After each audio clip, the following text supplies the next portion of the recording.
पण बघा या शब्दामध्ये एव्हरी आणि डे मध्ये स्पेस आहे, अंतर आहे, दोन्ही शब्दात अंतर आहे. आणि या दोन्ही शब्दामध्ये एव्हरी डे मध्ये अंतर आहे का?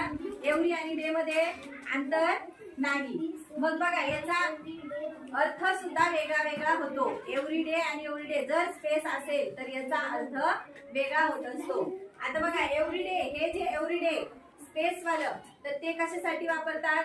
जे आपण दररोज किंवा प्रत्येक दिवशी जेव्हा वाक्यामध्ये आपण दररोज आणि प्रत्येक दिवशी हा अर्थ वापरायचा असतो तेव्हा काय वापरायचं असतं? Every day. आणि त्याच्या एव्हरी आणि डे मध्ये काय पाहिजे? स्पेस पाहिजे. आणि एव्हरी डे म्हणजे काय?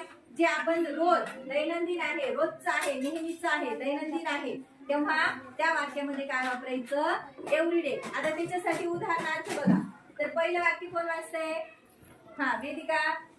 I go to school every day. हा बघा आता I go to school every day म्हणजे मी दररोज शाळेत जातो, है की नाही? दररोज शाळेत जातो. मग याचा अर्थ इथं एव्हरी आणि डे या दोघांमध्ये काय इथं अंतर आहे, स्पेस आहे.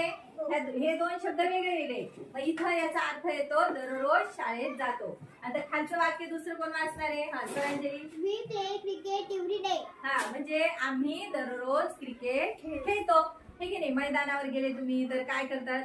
क्रिकेट. समजा आम्ही दररोज क्रिकेट खेळतो, मग तेव्हा येणार एव्हरी आणि स्पेस आणि day.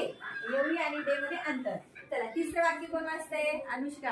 She reads a book every day.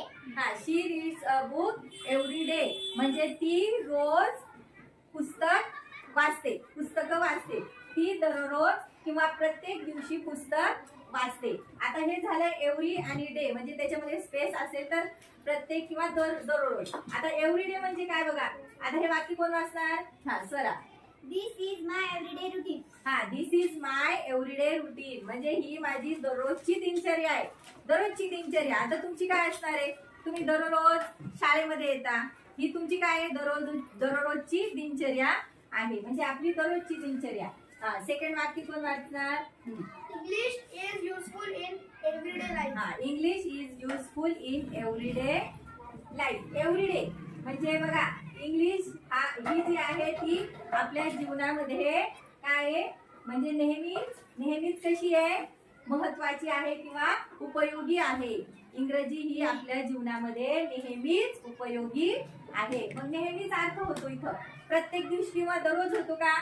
असं होईल का की इंग्रजी ही दररोज उपयोगी आहे किंवा दररोज प्रत्येक दिवशी उपयोगी आहे? असं नाही. इथं काय होतं? नेहमीच. इंग्रजी ही आपल्या जीवनामध्ये नेहमीच उपयोगी असते.